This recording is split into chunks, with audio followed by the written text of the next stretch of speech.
comment جدودنا كاملين العالم كامل. L'amour, la paix, la joie, la compassion, la gratitude, plus positif, plus présent à ce qui est plus concentré, plus alerte.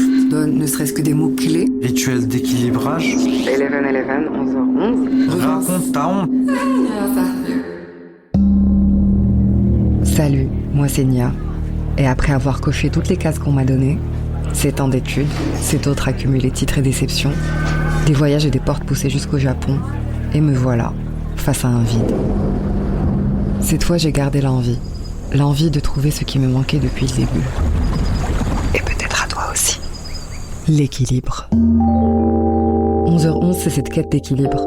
Et pour m'accompagner dans cette quête, qui de mieux qu'un ami expert en la matière? Elle parle de moi, Yas. Je suis coach personnel depuis 5 ans. Et malgré les hauts et les bas, je reste un grand amoureux de la vie. Aujourd'hui, il semblerait que les drames aient laissé place à de belles phases de paix et de joie profonde. Pourvu que ça dure. Cette stabilité, je la dois à une philosophie de vie minimaliste que je vous propose de découvrir en notre compagnie. Amis de l'introspection, salut et bienvenue dans cette deuxième partie de l'épisode sur la honte et le dégoût où il a été question des origines de ces émotions et leur manifestation dans notre quotidien, ainsi que ce lien parfois invisible mais souvent indéfectible entre les deux.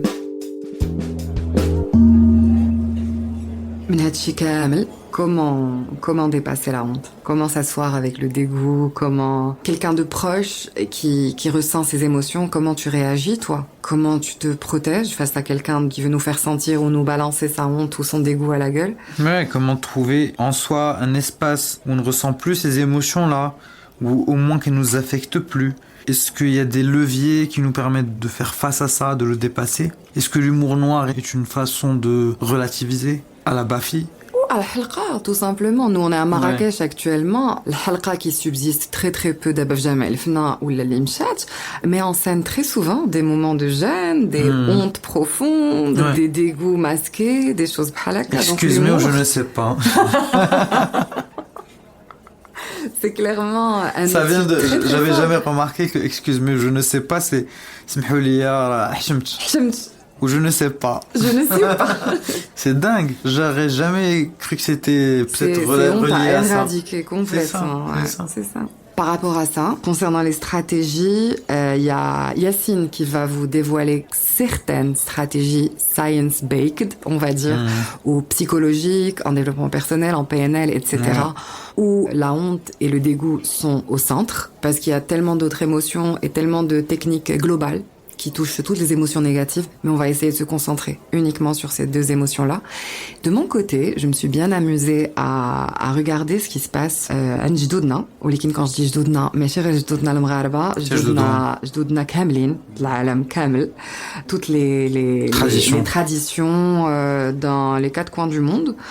Et il y en a de pas mal. Il y en a que j'ai envie d'essayer en soi. Et surtout, il y en a qui rejoignent les dernières études contemporaines, modernes, en sciences cognitives. Et en neurosciences. Personnellement, j'ai trouvé ça passionnant. J'ai hâte de partager ça avec vous. Déjà, une première façon de voir ces deux émotions-là, c'est déjà de les replacer dans leur contexte. Ce sont des émotions négatives, par opposition à ce qu'on pourrait appeler émotions positives, mais que moi j'appelle plus sensations. L'amour, la paix, la joie, la compassion, la gratitude seraient des émotions positives, mais que j'appelle plutôt sensations, pour les exclure des émotions négatives, juste pour faire la différence. Et donc, est-ce que transcender ces émotions-là pourrait les transformer en quelque chose de positif? Et pour ça, je vais citer quelqu'un que j'estime énormément et dont on vous a déjà parlé, c'est Eckhart Tolle, qui nous disent tout simplement ce qu'il appelle lui le corps de souffrance, qui est en fait le corps émotionnel, est un carburant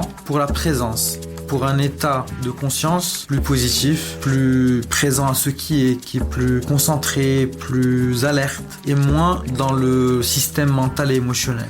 Déjà, un levier tout simple, cette émotion-là de dégoût, de honte, est-ce que tu l'as déjà vraiment ressentie ou est-ce que tu la laisses alimenter un discours mental? Est-ce que ces émotions-là sont si horribles que ça à ressentir ou est-ce qu'on s'arrête toujours à la surface et qu'on essaye tout de suite de fuir ou de remplacer ou de trouver une échappatoire facile, on va dire? plutôt que de faire ce qui saute un peu moins aux yeux, qui finalement est un levier de développement personnel, c'est-à-dire voir, les gars, je me sens honteux ou dégoûté, est-ce que je l'ai déjà réellement ressenti, pour voir jusqu'où ça peut aller. Effectivement, c'est de l'alchimie, c'est transformer le vil métal en or. Aikido. Je te renvoie cette énergie pour servir mes, j'ai pas envie de dire intérêt, mais pour me défendre tout simplement. Mon développement. Voilà, mon développement. C'est-à-dire, je saisis l'opportunité. Et c'est très souvent une question de saisir l'opportunité. Je vis une émotion que je vais peut-être plus jamais revivre parce que je vais la dépasser dans mon cursus. Je vais aller outre. Je vais être moins sensible au côté négatif de cette émotion. En parlant de moins sensible, justement, techniquement, concrètement, j'aimerais qu'on donne ne serait-ce que des mots-clés aux gens intéressés pour chercher dans ce sens. Parce que là, tu as parlé de manière très abstraite de beaucoup de types de thérapies, on va dire. Notamment là, à la fin, quand tu dis désensibiliser, tu disais les fakirs, ça rejoint... l'exposition à ces émotions-là. Plutôt que de fuir la souffrance, je la conscientise. Je la rends consciente. Et donc, du coup, au lieu de fuir la honte... je la ressens pleinement et je me rends compte qu'au final, it's not that bad. Je m'expose à des situations de... comme c'est fait dans certaines traditions. Il y a énormément de techniques. Il y a par exemple l'autocompassion. C'est se parler à soi-même comme à un ami et non pas comme notre pire ennemi, comme c'est le cas pour énormément de personnes. Certaines de ces méthodes peuvent paraître évidentes pour certains. On peut même en rire, mais par expérience, c'est pas si évident. Essaye de te parler bien à un moment où tu te dégoûtes. Exactement. Et en faire une pratique systématique. Dès que l'émotion commence à arriver, tu dis non, moi je sais que je suis capable de me parler avec un discours positif. Jusqu'à en faire des exercices, pas au point d'en faire une œuvre, même si plein d'artistes ont jamais autour de ces sujets, mais écris-toi une lettre de compassion. C'est ça, voilà. Raconte ta honte. Je me souviens, je vais pas non plus raconter ma honte. Raconte ta honte. Mais c'est joli, raconte ta honte. Ouais. Il m'est arrivé de vivre des moments très honteux et qu'il y ait une phrase qui revienne constamment dans ma tête. Très négative, je dis bien. Mais où je me dis, est-ce que cette phrase-là pourrait pas servir à écrire une chanson? Ça m'est déjà arrivé. Ressentir la honte. Et ça, c'est encore un autre level. C'est channeling. We were talking about this quand on parlait d'une de tes élèves. C'est arriver à développer la capacité de channel ses émotions en quelque chose de presque productif. Et ça, on revient à ce qu'on disait justement, l'émotion comme principal carburant d'un état de conscience plus positif. Après, tout le monde n'est pas dans cette mouvance. Tout le monde n'a pas envie forcément d'en faire tout un plat ou une œuvre. Qu'est-ce que tu pourrais proposer comme thérapie alternative à quelqu'un qui, par exemple, est... On pourrait parler aussi de vulnérabilité positive. Qu'est-ce que c'est ? Alors, la vulnérabilité positive, c'est identifier les situations où on a ressenti de la honte et les partager avec une personne de confiance afin d'alléger le poids émotionnel. On en revient encore à l'émotion. Prendre cette situation, au lieu de l'internaliser et d'en faire une obsession, quelque chose qu'on va vivre seul finalement, s'aider de quelqu'un de confiance avec lequel on arrive à parler pour canaliser ça. Le confessionnal. Le confessionnal, c'est exactement ça. Encore une théorie... Mais c'est important parce que finalement, quelque part, les scientifiques de nos jours puisent leur inspiration dans les rituels d'antan, les traditions, mais essayent de prouver leur efficacité empiriquement, de théoriser, de rendre les choses procédurales, plus facilement applicables, quantifiables, etc. J'ai envie de dire, honte ou dégoût à moitié avoué, quasiment dépassé. Parce que peut-être qu'on va en parler à quelqu'un qui est plus stable que nous, qui a un regard extérieur, qui ne le vit pas en ce moment, et qui est capable de nous dire, tu sais, ce que tu ressens, je l'ai déjà ressenti, mais là, tout de suite, je sais que c'est pas fondé, et je peux t'aider à le dépasser. Il y a un aspect dont on a parlé tout à l'heure, c'est dans de la ritualisation, je pense, et que j'ai trouvé très perspicace pour éviter que ça tombe dans le pathos, on va dire, ou que ça devienne maladif. Ce qu'ils appellent les rituels d'équilibre, se créer au quotidien des choses routinières pour keep in touch. Surtout dans les phases de nos vies où on est sujet à des stress particuliers reliés à ce genre d'émotions négatives que sont la honte ou le dégoût, que ce soit suite à, je sais pas, un besoin de prise de parole en public, la préparation d'un événement prenant ou très particulier, ce genre de choses. Faire des choses par discipline qui nous permettent d'aller outre. Se dire, je commence ma journée, je sais peut-être même pas comment ça va m'aider, mais j'écris des affirmations positives où je me dis, you are worth it, tu es suffisant, tu n'as pas à avoir honte, tu n'as pas à avoir de dégoût. Et il y a une question qu'on pose, pourquoi est-ce que la pensée positive ne fonctionne pas facilement? La réponse, c'est parce que il en faut beaucoup. C'est un peu comme le Karcher versus le robinet. Le Karcher, c'est tch. Le robinet, c'est tch. Pour évacuer ces émotions difficiles, parfois il nous faut une déferlante, une vague de pensées positives. Justement, dans ces rituels d'équilibrage, on est un peu là-dedans. Surtout tout ça, c'est des pratiques régulières. Et puis bien sûr, c'est des outils pour nous aider au quotidien, et il y en a des tonnes, mais ça n'empêche que si ça devient difficile au quotidien, ou si ça prend certaines ampleurs, il faut absolument impliquer un professionnel.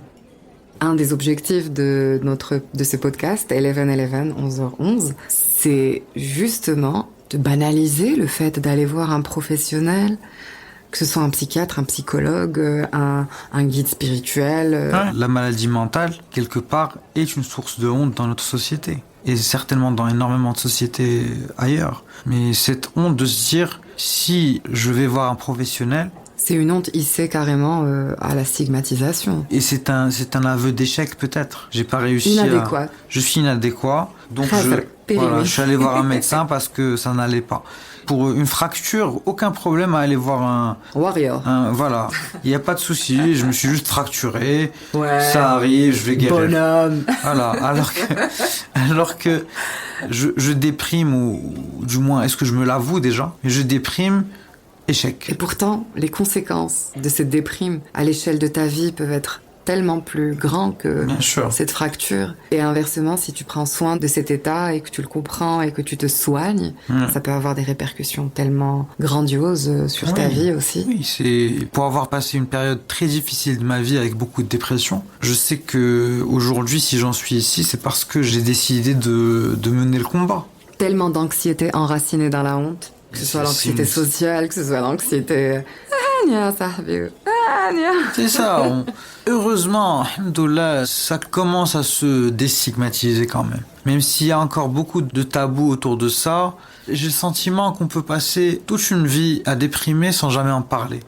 Alors, non seulement c'est normal de traverser des phases de questionnement ou même de développer des maladies avec le temps, l'âge, les expériences, mais en plus c'est international, dans tous les temps et tous les lieux. Ouais. Genre, c'est même l'inverse qui serait étonnant. It's okay not to be okay. It's okay not to be okay. Et depuis le début des temps, c'est enraciné dans les traditions anciennes, dans les pratiques culturelles, dans...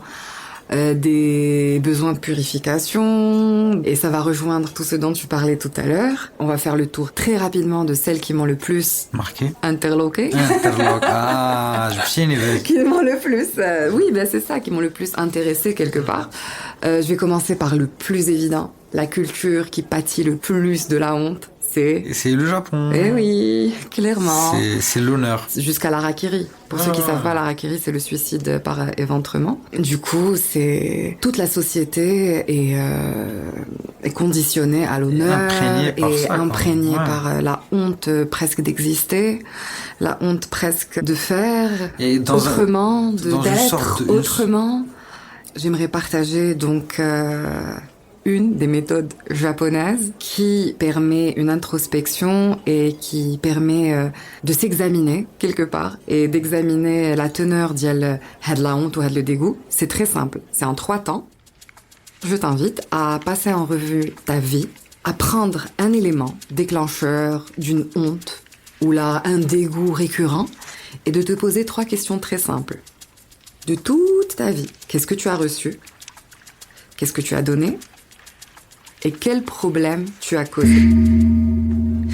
Quand tu vas mettre en corrélation les 3 questions dans leur sens large avec la honte ou avec le dégoût ressenti que tu as identifié, tu vas réaliser que c'est tout petit, c'est minime, ça va te faire relativiser à fond. Tu vas comprendre l'origine et ça te met avec la situation, avec l'état plutôt. Et puis surtout, ça va te permettre d'accepter, de pardonner et de relaisser ton empathie s'exprimer au-delà de cette honte et de ce dégoût. Donc voilà, ça je trouvais ça... Et c'est très ancien, hein. Maintenant c'est dit comme ça de manière procédurale et tout, mais ça s'appelle, pour ceux qui sont intéressés, Naikan, Naikan, et ça nous vient du Japon. Là, on était dans l'intellect. Il y a des pratiques beaucoup plus mystiques, on va dire, et beaucoup plus ancrées sur le corps. Là, je vais vous en sortir 2 qui, pour moi, se rejoignent. Il y en a une dans l'Inde ancienne ou en Ayurveda. L'Ayurveda, c'est une discipline indienne ancrée dans la philosophie du yoga. On aura l'occasion de parler de tout ça en profondeur avec notre invité Ahlam Khafi qui nous a rejoint pour l'épisode sur le yoga. Vous en saurez plus dans cet épisode que je vous invite à écouter. Et pour en revenir à cette méthode de purification qu'ils appellent, pour l'Ayurveda, les cendres symbolisent la transformation de ce qui est impur, ou la dégoûtant, ou la indésirable, ou la putride, ou la librito, en quelque chose de pur. Psychologiquement, tu te laves de ces choses. On retrouve ça chez nous, Beda, avant de passer aux autres chez nous. Ouais. Chez nous, et en Afrique de manière générale, la purification par l'eau, Zemzem, C'est ça. Zemzem qui a perdu son aspect. L'eau bénite. Dans les cultures chamaniques, on n'est pas dans les cendres, mais ça se rejoint, on est dans la fumée. La purification par la fumée. Pour se nettoyer d'une émotion créée sur le moment, ou du souvenir d'une émotion, etc. Et puis j'en ai une que j'ai trouvée beaucoup trop shoot. C'est dans la lignée des pratiques cathartiques.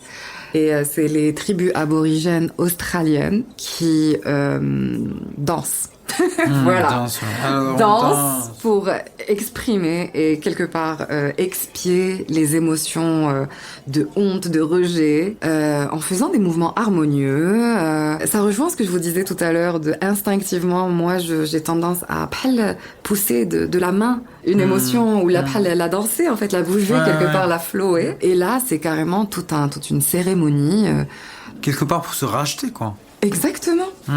Ouais. De ce qu'on aurait pu faire de dégoûtant à l'autre. D'ailleurs, c'est exactement ça. C'est que ils se rachètent devant. Ils dansent pas tout seuls dans leur coin. Ils dansent pour la communauté. Ils dansent dans un cercle de danse, comme des cercles de parole qu'on retrouve dans d'autres cultures.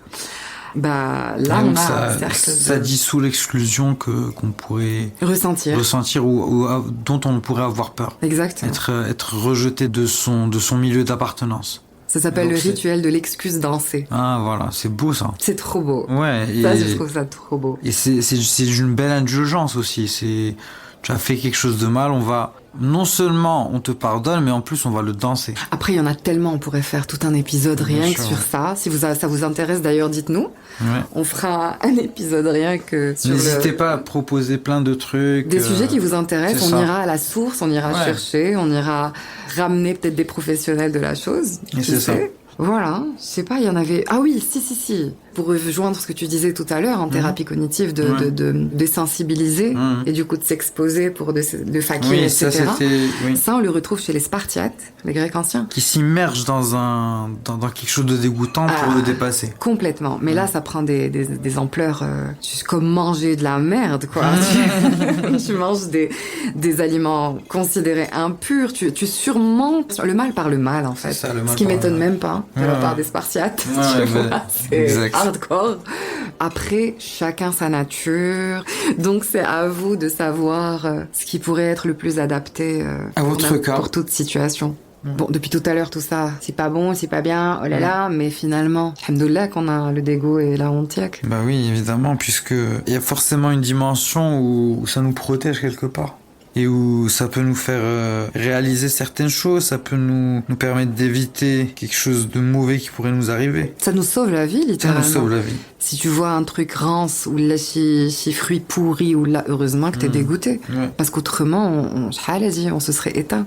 Nos ancêtres auraient mangé toutes sortes de choses toxiques, puantes, putrides, dégueulasses, et on serait mort. On serait plus là. On serait plus là. On serait éteint. Pareil pour la honte. Aujourd'hui, peut-être beaucoup moins, mais heureusement qu'on est ensemble. Et qu'on se défend ensemble, et qu'on avance ensemble, et qu'on s'écoute, et qu'on se parle, et qu'on se regarde dans les yeux, parce que l'humain est un animal social, comme je sais plus qui le dit, et Il y a Paul Rozin qui nous parle du dégoût d'une manière un peu plus positive en disant que le dégoût est une émotion primaire qui nous protège en nous éloignant de ce qui est potentiellement nocif ou contaminé. On le disait, un réflexe de survie en fait. Ce dégoût-là est une espèce de levier pour ne pas se faire du mal en fait, tout simplement. Et par extension, le dégoût face à certaines réactions morales ou certaines situations morales qui nous rappellent notre humanité, quoi. Que maintenant on considère toxiques, on le dit littéralement. Ça, c'est toxique pour moi. Non. Bon, ok, je suis dégoûtée, très bien, soit, next. C'est ça. Là, dès que le hic, ça ça t'a t'a eu un révulsé, nœud cœur, ça t'a révulsé, etc. Bah, c'est bien, c'est que c'est un red flag pour toi quelque part. Voilà. Sans en faire tout un drame. Mais sans faire tout un drame, donc sans l'intellectualiser, sans fin. Et puis, si jamais ça vient de toi et qu'il n'y a pas lieu, tu n'as qu'à faire le travail sur toi-même. Et... Donc, l'intérêt évolutif de ces deux émotions. Il y a aussi l'aspect instrumentalisation. Les radicaux et les conspirationnistes. Non, je suis pas du tout conspirationniste. Mais on va reparler d'instrumentalisation dans un autre sens. L'industrie de la beauté, quoi. Par exemple, de la beauté objective et subjective. Et puis aussi, de manière générale, l'instrumentalisation du dégoût et de la honte pour vendre rien que du dentifrice, c'est dégueulasse que... Ce déodorant qui empêche d'avoir des taches blanches, jaunes. Et ça peut être aussi simple que ça, comme ça peut devenir des campagnes de sensibilisation qui... Instrumentaliser ne veut pas forcément dire mauvais, au contraire. Oui, tu peux l'utiliser d'une belle manière. C'est qu'au contraire, ça peut être justement des outils pour non pas discriminer, etc., mais plutôt convaincre ou influencer positivement dans des buts nobles et, et dénués de mauvaises intentions. Ouais. S'il vous plaît. Surtout. Ah, j'espère qu'on a fait le tour. Hein. Je pense que... Je crois qu'il est long cet épisode. Je pense qu'il est long. Ça, on s'était dit qu'on allait... Se laisser aller cette fois-ci. Et le vivre comme une immersion finalement. Exactement. Dans le dégoût et la honte. Et bon, on a des micros à côté de nous, mais moi j'ai pas eu le sentiment d'avoir un micro pendant cet épisode. Je le dis, j'ai eu l'impression d'avoir une discussion. Et ça, c'est génial. Ouais. Nous espérons que comme nous, tu as vécu cette discussion ou expérience sonore pour toi, du coup, comme une aventure aux confins du dégoût et de la honte. Exactement. Et comme à chaque fois, vous retrouverez en bas la bibliographie, les questions de l'épisode pour faire votre petite introspection. Si vous avez eu la flemme de noter, vous pouvez les copier-coller tout simplement. Et si vous aimez notre compagnie et cet exercice d'introspection, n'hésitez pas à, comment ils disent, appuyer sur la petite cloche. dépendamment du réseau sur lequel vous êtes. Puis si vous êtes sur Spotify, n'hésitez pas à nous suivre. Oui, à liker. N'hésitez pas à venir nous parler sur Instagram ou sur Facebook, dépendamment de votre réseau de prédilection. On essaie d'être présent au maximum et de répondre au maximum de personnes.